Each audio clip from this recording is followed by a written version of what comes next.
He just signed for 3 years, $193 million. 3 years, $193 million to play basketball. I think Philadelphia is trying to be under this school of thought, oh, if he plays less, he reduces his amount of injury.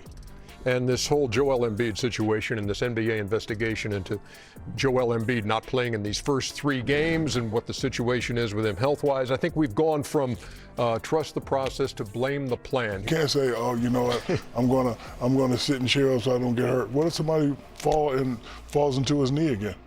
Remember when Joel Embiid was unstoppable? Dropping 33 a night, dominating the paint, winning MVP?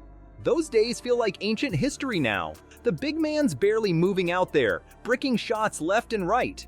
Now imagine this, Embiid decides to sit out the rest of the season. Crazy, right? But what if it's the only way to save his career? And get this, the Sixers might actually be better off tanking without him. Is this the end of an era in Philly?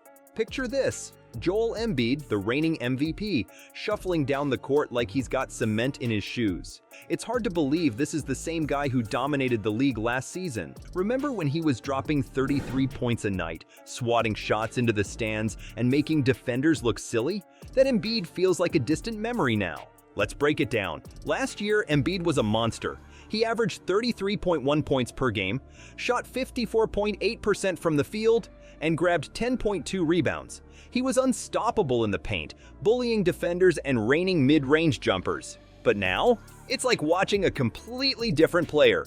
And this whole Joel Embiid situation and this NBA investigation into Joel Embiid not playing in these first 3 games and what the situation is with him health-wise, I think we've gone from trust the process to blame the plan. Start of the season, I was proud of Joel because they said he came in, he had lost some weight, which I think will help him not get injured as much. And so, well, you can't play if you haven't been in full court scrimmages because the game is full court. The plan needs to be we need to get 1 through 4 in home court advantage. The plan is I need to show everybody I'm the best big man. The plan. This season, Embiid's numbers have fallen off a cliff. He's averaging just 19 points on 37% shooting. That's not just a slump, it's a full-blown collapse. Remember that game against the Bucks last year when he dropped 42 points and 11 rebounds? Now he's struggling to even reach 20 points against teams he used to dominate. The difference is night and day. Last season, Embiid was flying around the court, blocking shots, running the fast break, and punishing anyone who dared to guard him one-on-one. Plan is why he's not playing. He did not re-injure himself, but the plan is we don't feel he's quite ready, strong enough, light enough, whatever it is. They've determined he's not quite ready to go. He just signed for 3 years, $193 million. 3 years, $193 million to play basketball. I don't know what my Sixers are doing. Number one, they talk too much. So my point is you can't be afraid of the injuries. Yes, he's injury prone, he's a big guy, whatever, but when you're trying to win a championship, the plan needs to be we need to be dominant at home. Now he's barely getting off the ground, settling for long jumpers, and getting beaten on defense by guys he used to eat for breakfast. But it's not just the stats that tell the story. Watch Embiid's body language on the court. He looks frustrated, defeated even. That fire in his eyes, it's gone out. He's not talking trash, not pumping up the crowd, not even arguing with the refs. It's like watching a completely different person wearing Embiid's jersey. You'd think this dramatic fall would be the whole story, right? But there's way more going on behind the scenes. Let me ask you a question first. How did he get hurt last year? Remember?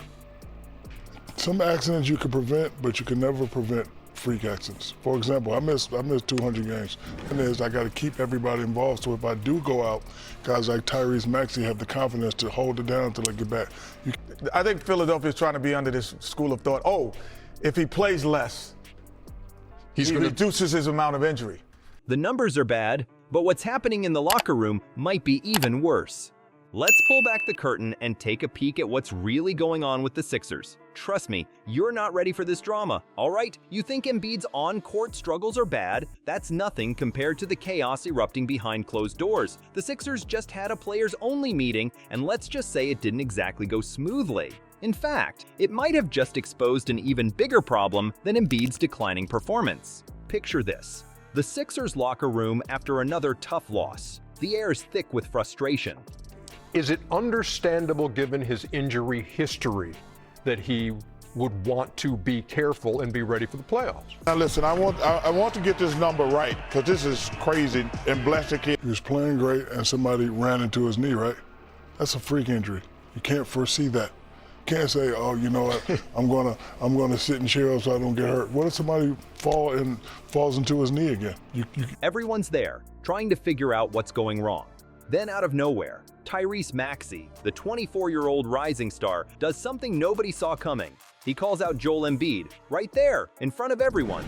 Maxey didn't hold back. He blasted Embiid for being late to team activities. Can you believe it? The young gun taking on the franchise player. It's not just about missing a few meetings. This is about respect, about leadership. Embiid's supposed to be the guy setting the example, not the one getting called out. This isn't the first time Embiid's commitment has been questioned. Back in 2018, there were reports that he was a major distraction, even disrespected staff members. It got so bad, the coaching staff had to have a big meeting just to deal with his behavior. Now, it's not all on Embiid. Some experts think his struggles might be because of his knee issues. He doesn't trust his legs like he used to.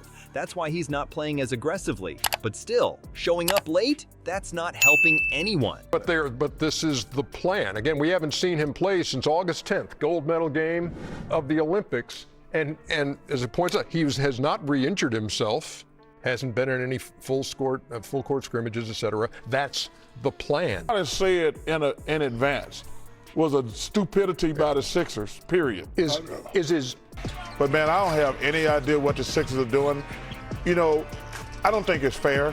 The fallout from this meeting is huge. People are starting to wonder if Embiid can still be the franchise player. If he can't perform on the court and he's causing problems off it, where does that leave the Sixers? You know what's crazy? This whole mess might actually lead to something even bigger. The team's falling apart and Embiid's right at the center of it all. But here's where it gets really interesting. What if sitting out the rest of the season is actually the best move for Embiid and the Sixers? The Sixers are standing at a crossroads, and Embiid's future is hanging by a thread. Here's the wild part. Sitting out the rest of the season might actually be the best move for both Embiid and the team. I know it sounds crazy, but hear me out.